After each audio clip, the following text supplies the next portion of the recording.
Au cours de leur vie professionnelle, les Helvètes versent de l'argent à une caisse de pension. Plus tard, le total épargné servira à financer leur retraite. Afin de garantir qu'elles pourront verser une rente suffisamment élevée, les caisses placent cet argent de diverses façons dès que débute une activité professionnelle, pour qu'il rapporte des intérêts. Ainsi, quand vous partirez à la retraite, le capital accumulé et les intérêts produits durant vos années de travail seront à votre disposition. Cette somme devrait suffire jusqu'à la fin de votre vie. Pour calculer une rente annuelle, on pourrait la diviser par le nombre d'années qu'un retraité estime en avoir besoin. Mais les choses ne sont pas aussi simples que cela. En effet, les caisses de pension continuent à investir cet argent pour qu'il rapporte et qu'elles puissent même verser une rente légèrement plus élevée chaque année.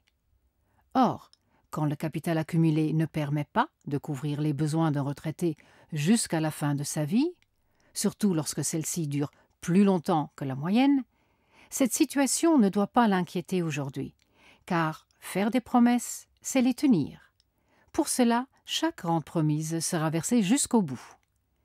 Ceci est possible parce que le régime du deuxième pilier ne sert pas à épargner que pour soi-même, mais que tous les montants versés aboutissent dans un seul et même pot géré par la caisse de pension, formule appelée épargne collective. Ainsi, les caisses de pension peuvent garantir que chacun obtiendra ce qui lui a été promis.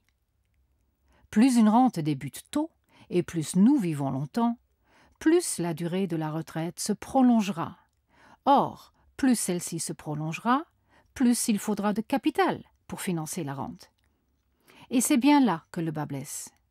Comme depuis des décennies, l'espérance de vie ne cesse de croître, le capital épargné par la nouvelle génération de retraités est souvent insuffisant.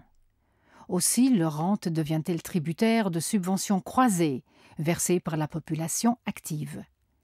Au final, ces sommes viennent alors à leur manquer.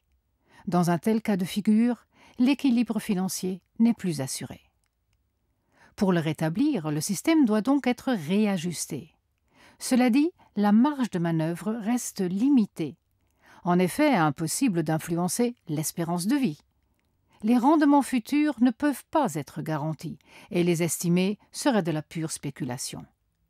Certes, relever l'âge de départ à la retraite est une option. Nous épargnerions plus et plus longtemps, et le capital ainsi accumulé suffirait. Tout comme on le fait avec une réserve d'eau pour traverser un désert, le capital pourrait lui aussi être rationné pour durer plus longtemps. Dans un tel cas, rationner signifie abaisser le taux de conversion, un indice qui permet de calculer la rente versée mensuellement. Et plus une rente est faible, plus le capital épargné perdurera. Enfin, en présence de cas sociaux extrêmes, des mesures d'accompagnement appropriées permettraient de corriger le tir. Dès lors, plus les réformes seront mises en œuvre rapidement, moins il y aura de cas extrêmes.